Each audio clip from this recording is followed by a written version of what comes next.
Welcome students. Operation research paper 6 में unit second का topic linear programming चल रहा है। इसमें हम ग्राफिकल मेथड के बाद सिंपलेक्स मेथड स्टार्ट कर चुके हैं। सिंपलेक्स में एक प्रॉब्लम आपको मैक्सिमाइजेशन की बताई थी। आज हम मिनिमाइजेशन की प्रॉब्लम को कैसे सॉल्व करेंगे सिंपलेक्स मेथड में, या इसको हम बिग एम मेथड भी बोलते हैं। तो देखिए, क्वेश्चन नंबर 12 का फोर्थ पार्ट जो है, minimise at 1.5 x1 plus 2.5 x2, ये हमारा ऑब्जेक्ट है। मिनिमाइजेशन की प्रॉब्लम है, कॉस्ट को मिनिमाइज करना है। Subject to x1 plus 3x2 more than equal to 3 और x1 plus x2 more than equal to 2। फिर x1 और x2 more than equal to 0, ये तो होता ही है। कैसे सोल्व करेंगे, तो आप देखिए, इसमें मैंने प्रॉब्लम को एज इट इज नोट किया। Minimise at 1.5 x1 plus 2.5 x2, subject to x1 plus 3x2 more than equal to 3 और x1 plus x2 more than equal to 2। सबसे पहला काम कल आपको बताया था, इनइक्वलिटी को इक्वलिटी में कन्वर्ट करेंगे। मोर देन का सिंबल है, यानी x1 plus 3x2 more then 3, ये चीज़ 3 से ज़्यादा है, तो क्यों ना हम कुछ कम कर दें। तो देखो, यदि लेस देन का सिंबल होता है तो कमी होती है, कुछ ऐड करते हैं। मोर देन का सिंबल है तो लेस करेंगे। तो मैंने ऊपर एक्सप्लेन किया है राइट साइड में। लेस देन का सिंबल है plus S, slack variable add करें। मोर देन का सिंबल है माइनस एस, सरप्लस और प्लस ए, यानी सरप्लस वेरिएबल कुछ ज़्यादा है तो कम करें। लेकिन हमें प्रोग्रामिंग वेरिएबल चाहिए। प्रोग्रामिंग वो होता है जो ऐड करते हैं, तो एक आर्टिफिशियल वेरिएबल ऐड कर दें। तो देखो, प्लस मैंने इसमें एस ऐड कर दिया, प्लस ए ऐड कर दिया। तो हम जब इक्वेशन बनाएंगे, सब्जेक्ट चेंज किया मैंने, x1 plus 3x2 minus s1 plus a1 equal to 3। कहने का मतलब, यदि मोर देन का सिंबल है तो हमें माइनस एस प्लस ए करना है, लेस देन का सिंबल है तो प्लस एस करना है। और मैंने यहाँ क्लियर भी किया है, आर्टिफिशियल वेरिएबल की वैल्यू मिनिमाइजेशन जेड में प्लस एम और मैक्सिमाइजेशन जेड में माइनस एम होती है। तो यहाँ मैंने पहले सब्जेक्ट चेंज कर दिया, दोनों में मोर देन का सिंबल था, तो माइनस, दूसरी इक्वेशन में minus s2 plus a2 equal to 2। अब object 1.5 x1 plus 2.5 x2 plus 0 s1 plus 0 s2, क्योंकि स्लैग या सरप्लस की वैल्यू 0 होती है, तो कॉस्ट सारी ऐड कर लेंगे। और ए की वैल्यू प्लस एम, तो plus ma1 plus ma2। M बहुत बड़ी वैल्यू है, बिग एम है ये। तो ये सबसे पहले हमने इन इक्वलिटी को इक्वलिटी में चेंज किया, सब्जेक्ट और ऑब्जेक्ट चेंज किए। तो सब्जेक्ट ऑब्जेक्ट के लिए सिर्फ इतना सा ध्यान रखना है, यदि लेस देन का सिंबल है तो प्लस एस, इससे कोई फ़र्क नहीं पड़ेगा कि प्रॉब्लम मिनिमाइजेशन की है या मैक्सिमाइजेशन की। लेस देन का सिंबल है तो प्लस एस, मोर देन का सिंबल है तो माइनस एस प्लस ए करके हमें इक्वल करना है पहले। और स्लैग या सरप्लस की वैल्यू 0 होती है, और ए की वैल्यू मिनिमाइजेशन की प्रॉब्लम में तो प्लस एम और मैक्सिमाइजेशन की प्रॉब्लम में माइनस एम। अब पहली टेबल बनाएंगे। तो टेबल का तरीका वही होता है, पहले 3 column C P V, quantity C का मतलब यहाँ कॉस्ट से हो जाएगा, सी पी वी और क्वांटिटी। फिर इधर जितने वेरिएबल हैं x1 x2 s1 s2 a1 a2 और रेशियो, लास्ट कॉलम।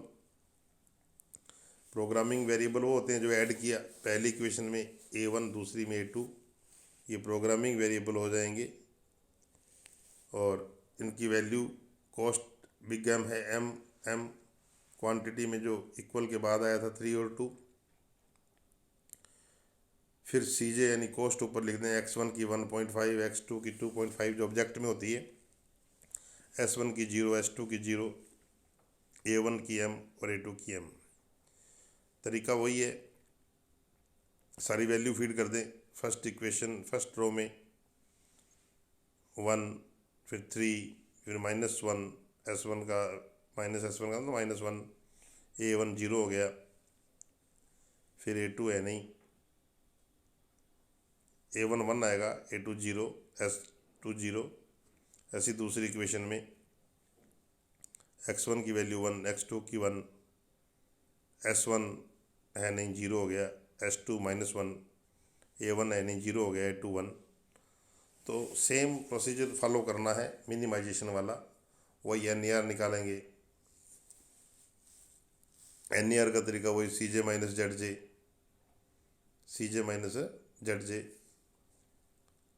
तो CJ माइनस ZJ करके NER निकालो। 1.5 पहले x1 का निकाल रहा हूँ, 1.5 minus 1 into M plus 1 into M, 2m हो गया, तो 1.5 माइनस 2m। ऐसे ही आप सेकंड निकालो, सेकंड कॉलम का NER, थर्ड का, फोर्थ का, फिफ्थ का, सिक्स्थ का, सभी कॉलम का NER निकालो। ध्यान ये रखना है मैक्सिमाइजेशन की प्रॉब्लम में सर्वाधिक NER वाला कॉलम की कॉलम होता है, जबकि मैंने यहाँ लिखा है एक ही चेंज आया अब तक। मिनिमाइजेशन प्रॉब्लम में जो नीचे लिखा ही हुआ है मैंने, जिसका NER सबसे कम होगा, जिसका NER सबसे, तो फर्स्ट चेंज है वहाँ जिसका NER सबसे ज़्यादा था, यहाँ जिसका NER सबसे कम है। तो 1.5 minus 2m, 2.5 minus 4m। m चूँकि बहुत बड़ी वैल्यू है, इसकी वैल्यू 100 मान लो, 1000 मान लो, 5000 मान लो, तो जो भी इसकी वैल्यू आएगी वो हमें इसमें फीड करना है। तो देखिए, चूँकि जो माइनस की वैल्यू ऑटोमेटिकली सबसे छोटी हो जाएगी, तो -4m सबसे कम होगा, माइनस की बड़ी वैल्यू, इसका मतलब सबसे कम मान होगा वो, तो ये की कॉलम हो जाएगा। फिर वही क्वांटिटी डिवाइडेड बाई की कॉलम रेशियो आएंगे, रेशियो में वही है जो कम वैल्यू वाला ही रेशियो होगा। केवल एक चेंज है, की कॉलम वो होगा जिसका NER मिनिमाइजेशन की प्रॉब्लम में सबसे कम होता है, और मैक्सिमाइजेशन की प्रॉब्लम में जिसका NER सबसे ज़्यादा होता है। फिर वही जो की कॉलम और की रो का कॉमन नंबर है वो की नंबर हो गया, 3 को मैंने सर्कल में ले लिया। एक बात ध्यान में रखनी है, अब अगली टेबल में इनकमिंग वेरिएबल यानी x2 आएगा और A1 चला जाएगा। तो आर्टिफिशियल वेरिएबल की कंडीशन में ये छूट है, यदि आर्टिफिशियल वेरिएबल आउट गोइंग हो तो उसको नेक्स्ट टेबल में शामिल न करें, अगली टेबल में कॉलम ही हटा देंगे। तो अगली टेबल में हम जो कॉलम है A1 वाला वो हम डिलीट कर देंगे यहाँ से। तो कॉलम आप डिलीट कर दें अगली टेबल में A1 का। तो अगली टेबल में A1 की जगह x2 आ जाएगा। पहले प्रोग्रामिंग वेरिएबल x2 और A2 वही C लिख दिया। फिर सबसे पहले की रो वाली एंट्री में की नंबर का भाग दें, तो पहले x2 रो जो है वो कंप्लीट हो जाएगी। फिर रिमेनिंग रो का तरीका वही, फिक्स रेशियो निकालो, फिर वही old number minus fix ratio into corresponding number in की रो। तो बाकी जितनी भी रो है इसमें एक ही रो है A2, उसकी सारी वैल्यूज़ आ जाएंगी। तरीका वही है, कैलकुलेशन थोड़ी ध्यान से करना जहाँ भी m आ जाता है। फिर वही NER निकालेंगे CJ माइनस ZJ करके, सभी कॉलम का जो प्रोग्रामिंग वेरिएबल होंगे उनका NER देख लो आप, 0 ही आएगा। फिर वही जो सबसे कम NER जिसका होगा, क्योंकि माइनस में जो बड़ी फिगर है वो ऑटोमेटिकली सबसे छोटी है, वो की कॉलम है। इस टेबल में x1 की कॉलम है सेकंड टेबल में। फिर क्वांटिटी डिवाइडेड बाई की कॉलम रेशियो आएंगे, तो रेशियो निकाल लो, जो छोटा रेशियो है वो की रो हो जाएगा। तो इस टेबल में की रो A2 है, तो A2 आउट गोइंग है, x1 इनकमिंग है। अगली टेबल में A2 की जगह x1 आ जाएगा। तो A2 चूँकि आउट गोइंग है तो इसमें छूट थी, आर्टिफिशियल वेरिएबल आउट गोइंग हो तो अगली टेबल में इंक्लूड नहीं करें। अगली टेबल में एक कॉलम और कम हो गया, CPV quantity x1 x2 s1 s2, column भी कम होते जा रहे हैं क्योंकि आउट ये छूट जो है कॉलम हटाने की केवल आर्टिफिशियल वेरिएबल में है।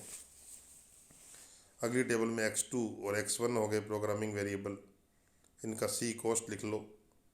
फिर वही की रो वाली एंट्री में की नंबर का भाग देके पहले आप x1 की सारी एंट्रीज पूरी कर लें, रिमेनिंग रो यानी x2 के लिए फिक्स रेशो निकालें। राइट साइड में आप चेक करो, मेरे फिक्स रेशो भी निकाले हुए हैं, कैलकुलेशन भी शो की हुई है। उसके बाद फिक्स रेशो निकालने के बाद आप जो है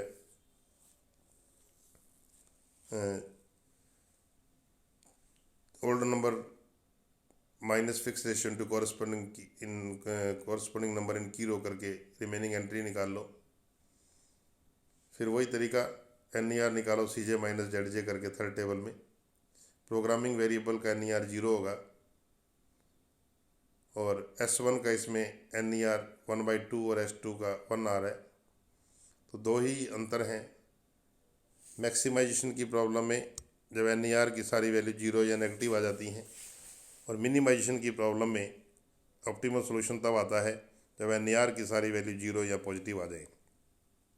तो 0 या पॉजिटिव है, अब आगे सॉल्यूशन नहीं करना है, सॉल्यूशन आ गया है तो x1 की 3/2 यानी 1.5 और x2 की 1/2 यानी 0.5 यूनिट बनाएंगे। इससे हमारी कॉस्ट मल्टीप्लाई कर दो, जो भी हमारी कॉस्ट है पर यूनिट उससे, तो 1.5 इंटू 1.5 और 0.5 इंटू 2.5 करोगे तो 3.5 हमारी कॉस्ट आएगी। तो ये बहुत ही इम्पोर्टेंट सवाल था मिनिमाइजेशन का। नीचे फिर मैंने सिंबल को सॉल्व किया हुआ है, इधर राइट साइड में नीचे नीचे लेस देन का सिंबल है तो +S, मोर देन का है तो -S+A, और ऑलरेडी इक्वल है तो भी हमें +A करना है, क्योंकि इक्वलिटी तो है लेकिन प्रोग्रामिंग वेरिएबल चाहिए। प्रोग्रामिंग वेरिएबल वो होगा जो ऐड किया, तो इक्वल की केस में हम आर्टिफिशियल तो ऐड करेंगे ही करेंगे प्रोग्रामिंग वेरिएबल की ज़रूरत के हिसाब से। अब आपको क्या करना है, क्वेश्चन जो 5 था या 12 है, किसको करें 7 to 18 मिनिमाइजेशन मैक्सिमाइजेशन के सब मिक्स क्वेश्चन दे रहा हूँ। तो 7 to 18 का मतलब 14 to 25 हो गए ये, तो इनको आप अच्छे से करें। तो नीचे मैंने नई बुक के भी लिखे हैं क्वेश्चन 12 और 14 से 25, इनको आप ट्राई करें। जो भी प्रॉब्लम होगी नेक्स्ट टाइम हम डिस्कस करेंगे। Thank you very much.